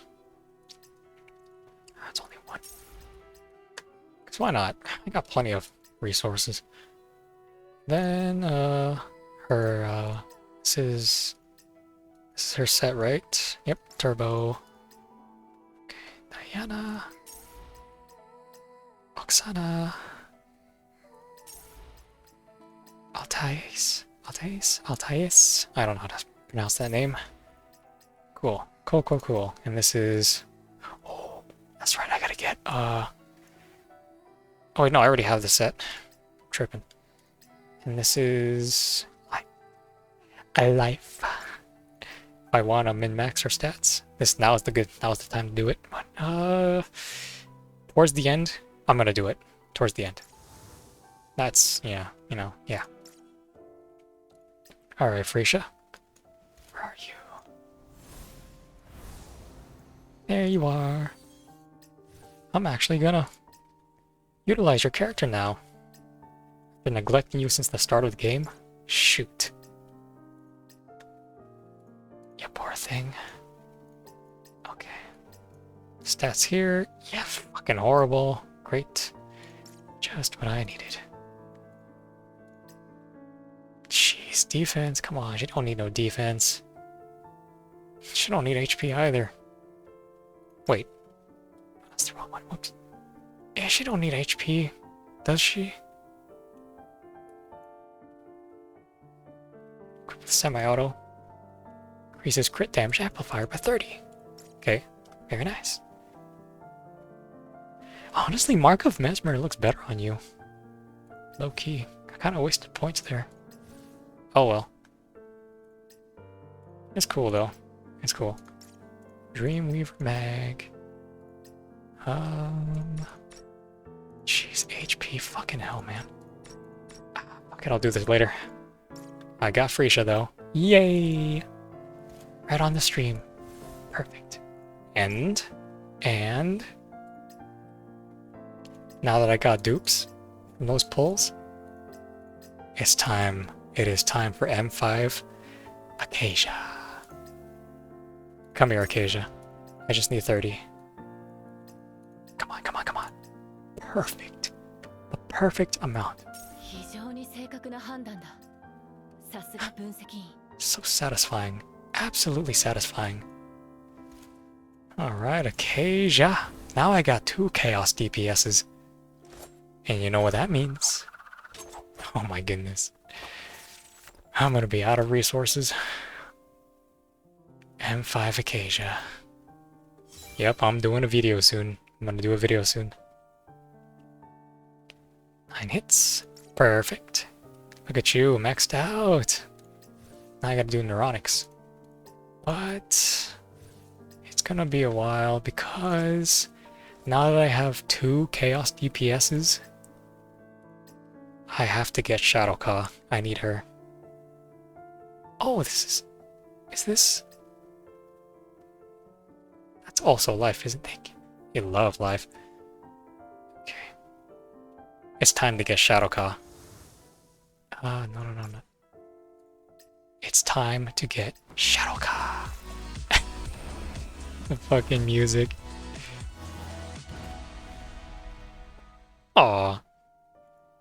And her weapon. It's just all perfect. I love the MP7. Shit. I love their take on a futuristic looking MP7. It's quite nice. Really nice. Now, let's finally use these boxes. For all the drama that's been going through. Let's unlock Acacia first. No, stupid me. Mauser. Sorry, Tess. I'm so sorry, Tess. You know, eventually I'll get you, whenever that will be. Who knows? Some other time. I'm sorry. I love how they do this. Like, are you sure you want to pick? Yes. There you are. And now, for your weapon.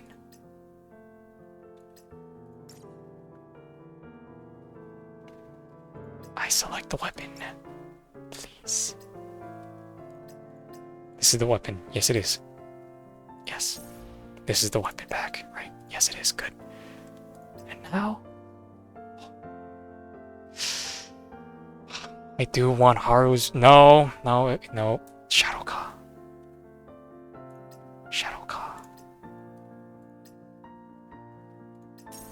There we go. No regrets. I finally used it. Finally. Wait, is Mark of Mesmer here? Because if it is, I can T5 that shit. Nope. That's unfortunate. Okay. Shadowcaw. There you are, baby. Nice. Damn, I didn't get to see her, You know what? Let's do it. Where are you? You're here. Yeah, there you are. Like, come on now. It should have showed an animation.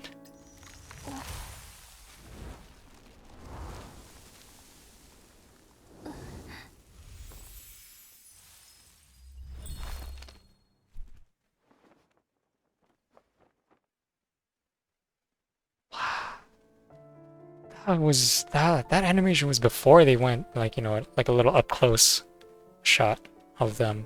Damn. That was cool though. Oh, you're 23. Oh, alright. Alright. Very nice. I need to do your story, because you're one of my favorite characters. Okay, change to your signature, baby. Nice. Just like that. Absolute beauty. And now for your stuff. That's pretty damn good. Jeez. Get the good stats on the support? What the... On the support? Jeez. You got some good, pretty nice substats. Neuronics. You're so cool. Cool looking. I wish you were a DPS.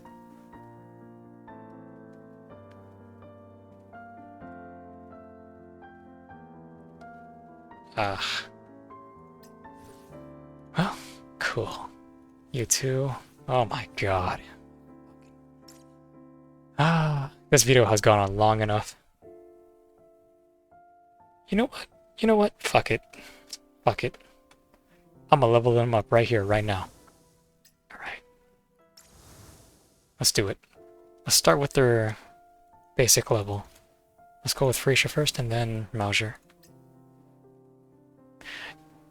Ah, shit. God damn, I got some shit to do now. But it's the resources. Man, I have no resources left. And it's the neuronics, that's the... Excuse me. Excuse me. The neuronics is the one that's very limited, because once you're all out, you gotta wait. And buy the daily 5 that show up in the shop. Nice. Okay, level 80. Your turn, Shadowka.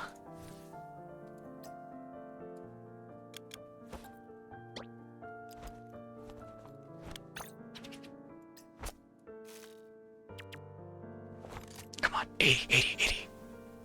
Come on, nice. Nearly missed. Nice. Cool. For Fritia, I'm not going to level up her weapon just yet. In fact, I'm not even going to use her yet. But I'm glad she's already 80, because that saves me time for later. So this is all I'm going to do for Fritia until the end of her banner. I'm going to see if I get her weapon. If not, then shit, I'll level up this free to play. For Shadowka, I'm leveling up everything. And I'm already at 600k? Bruh. Ain't no way.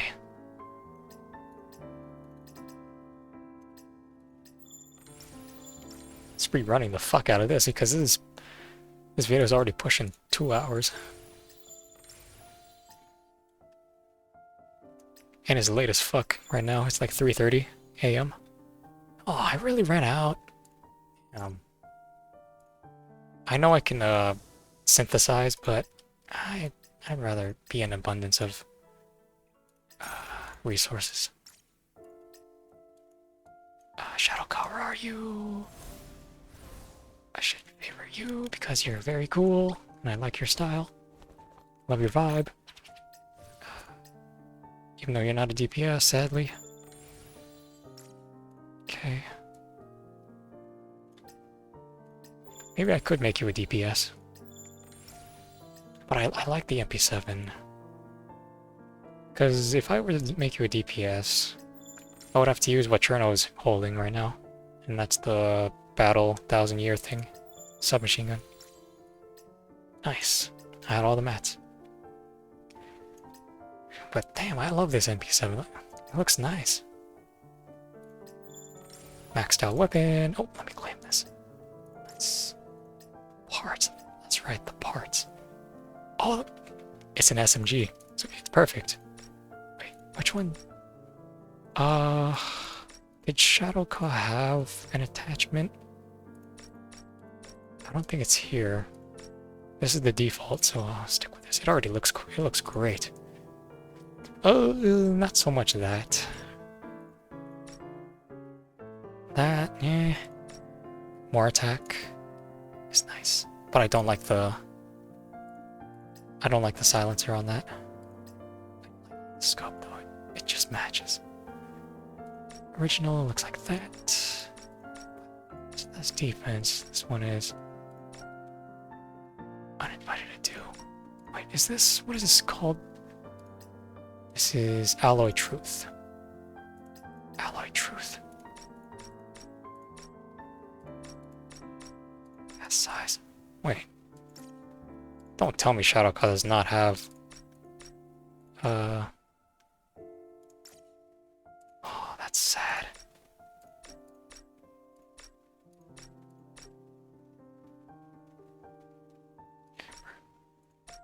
Damn, that's sad. She was one of the early characters. Obviously the mag it came with. Wait. She scales with HP. Stability, HP. Attack, stability. No. HP, reload speed. I don't know. I mean... Alright.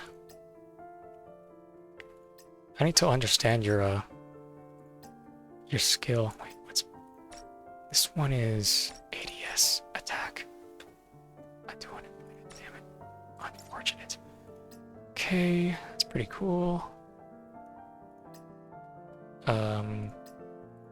Mag is nice. The blue, let's match. That's pretty cool. I like it. The silencer is very cool. And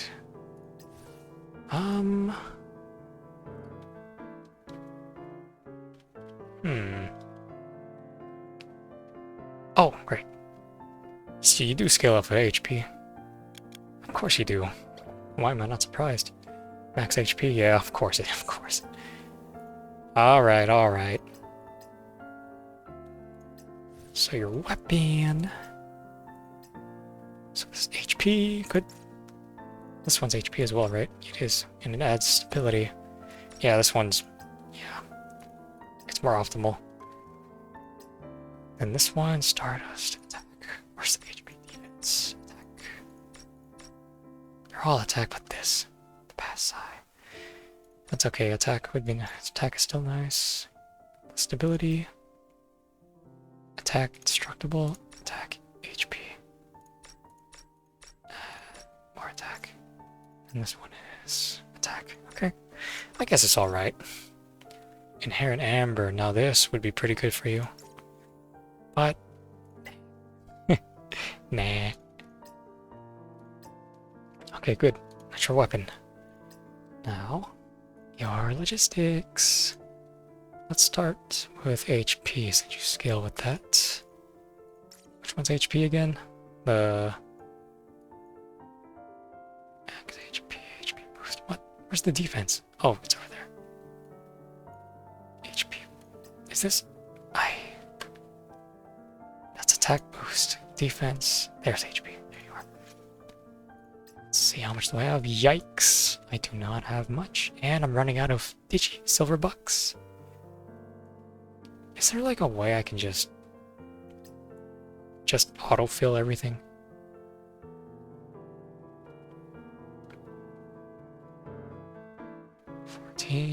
Oh, 300. Nah, that's shy of what I need. Nah, she's chaos damage, damn it. That's pretty cool though. Nice background. It's just perfect. I love the desert vibe. Okay, now next. Oh, I like this. I like this logistics officer. Oh, looking pretty nice, aren't you? What's your name? God damn it. Okay, there we go. 3. Shield, really? Oh, that's nice. Veronique. Okay,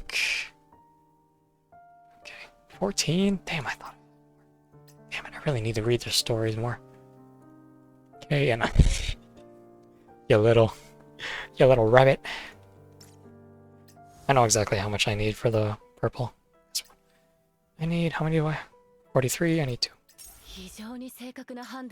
Indeed life. Indeed life. So I'm gonna level her up anyway, because I want to do the Fritia video. I really want to do the Fritia video. So I'll get to Turbo later on, like really later on. I just need 50. Straight 50, right? Oh, 51. Jeez. No! Silver box already ran out? Bruh. This max 500k only? This is some bullshit.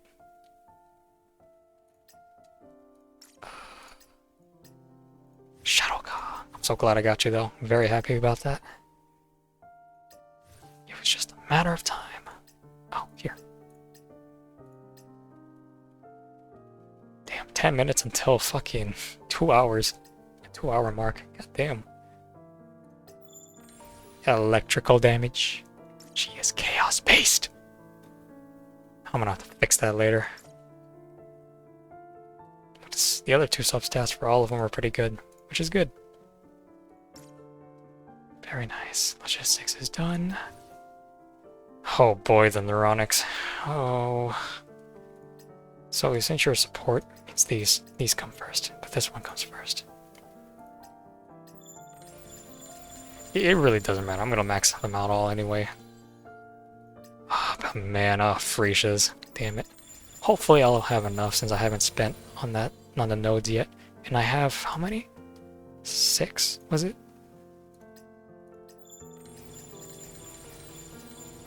Yeah, 6. Okay. Now it's gonna be, oh boy. I forgot how many total you need for that yellow neuronic thing. So I had 6. Remember? Oh my god. This is rough. This is so rough. What? Oh my. How many do I need? Oh my god, neuronics is such a pain in the ass.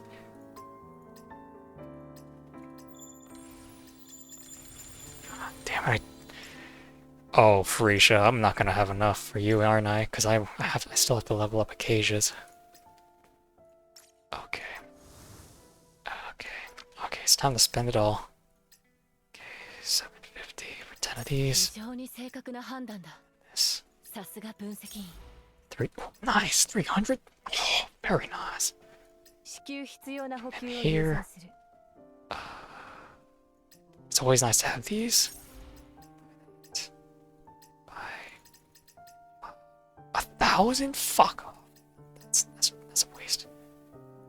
This.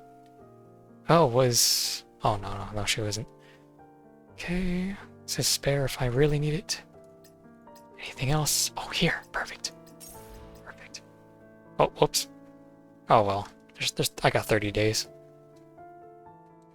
And since I'm still pulling, I might as well later on. Oh, these. Perfect. Oh, you know what? Okay. Let's go level them up now. Alright, Shadowka. So I started with 6. Used them all up. 6, 7, 8, 9. I need 10 of these? Literally 10? Bro! That is so painful. Nice. Highest phase. Claim all. Very nice. Cool. Oh, there you go. There you go, Mauser. Nice. Cool. I really need to level up your affinity. Okay, now it's time for Acacia. Let's start with your... I'm gonna... I rarely use Haru, so I'll just have her use this for now. Let's have her have that for now. I mean, it was her free-to-play weapon anyway. But yeah, there we go. Acacia, complete. Because this is your recommended. Yep, perfect, perfect. How much do I have? Okay, I should have enough to max out her neuronics, but I need to get more of this. Where is it? This. Max this out. 240, and then max this out. Shit. Alright. Acacia.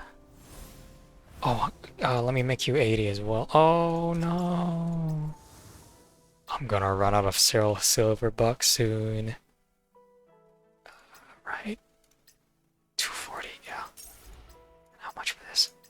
240. Perfect. Oh, there you go. I spent everything. Great. Fuck. Fuck. Oh, Fritia. Hopefully 17 days is enough for me to accumulate enough resources to max out your neuronics and logistics and weapon. Ah, shit. Okay, Acacia. Acacia. Maybe I'll star you once I use you.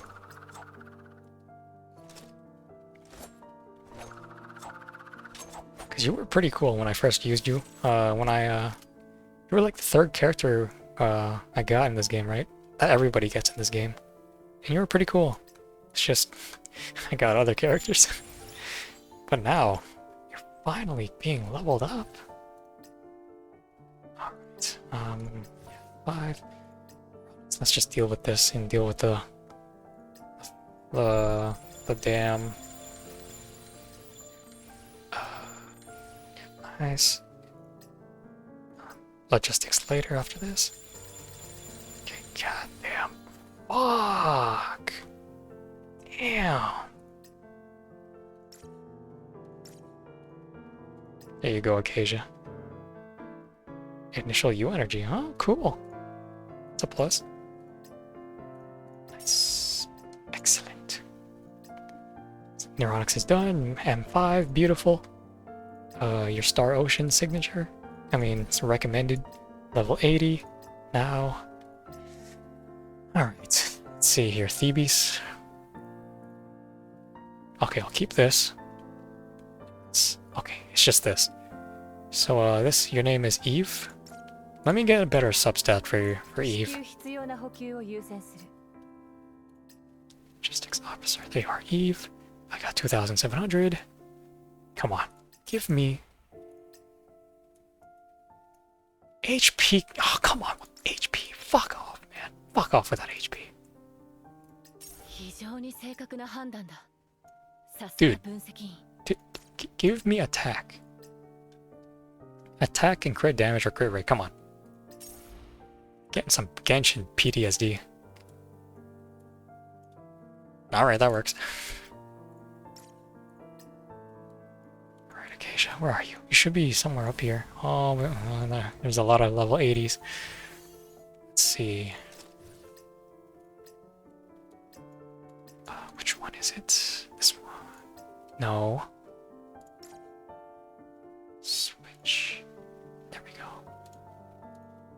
Alright, let's start with attack. Wait, what? Stop it. Stop, stop. 331k? Let's see if that's enough. Oh my goodness, I don't have enough fucking materials, don't I? So fucking sad. Unless... Come on, there we go. Come on, electric damage. For fuck's sake. Oh yeah, I already know. I already know what Thebes looks like. Pretty nice. Turn.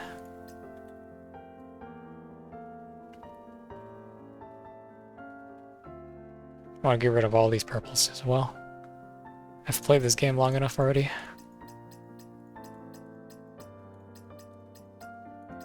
Really?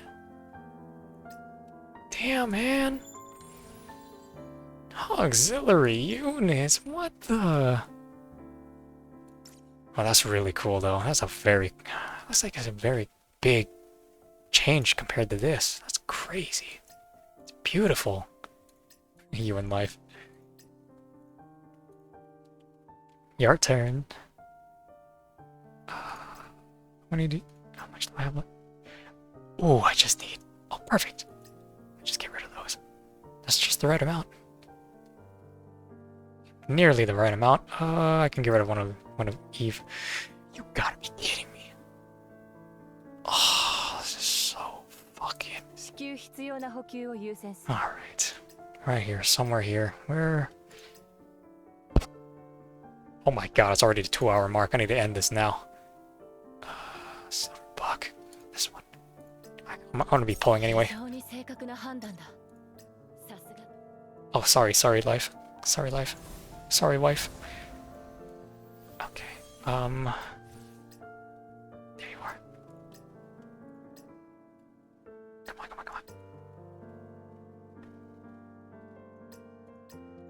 Oh, right. There we go. This is... yeah, it's not good. Thermal, damn. Very nice, though. Cool. Cool. Alright, Acacia. Look at you. 1360. Alright, I'm gonna do a video after this video. Very cool.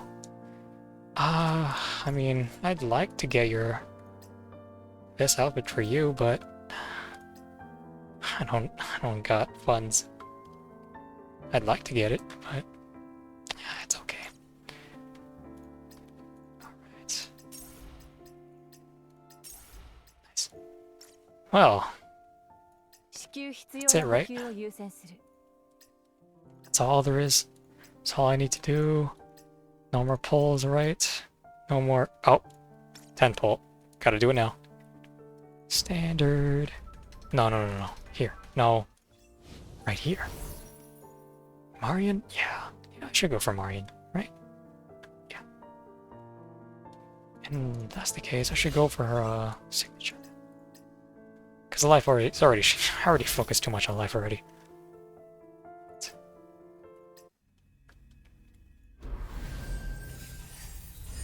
Cool. Goodness, I've stretched this video way too long. 1, 2, 3, 4, 5. It's about to be 4 a.m. too. Fuck. 6, 7.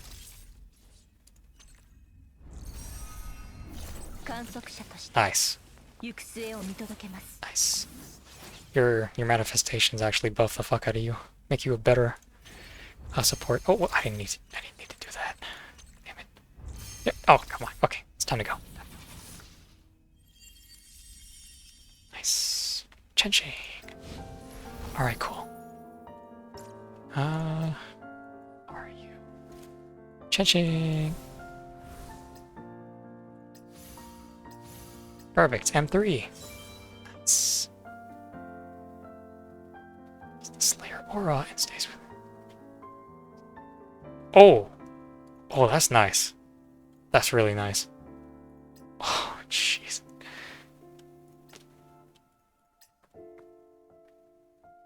I mean, yeah. M3. That's nice. Very nice, Chen-ching. Very nice. Oh, no, not that. Yep. Very nice. Alright, well. That was... oh. I even got the name. I got the badge, too. Cool. Well, that was Sands of Secrets. Lots of fun. I enjoyed the story. And that's it for now. But the next video is going to be Acacia. An Acacia run, PL. Can't wait to do that. Alright, that's it for me.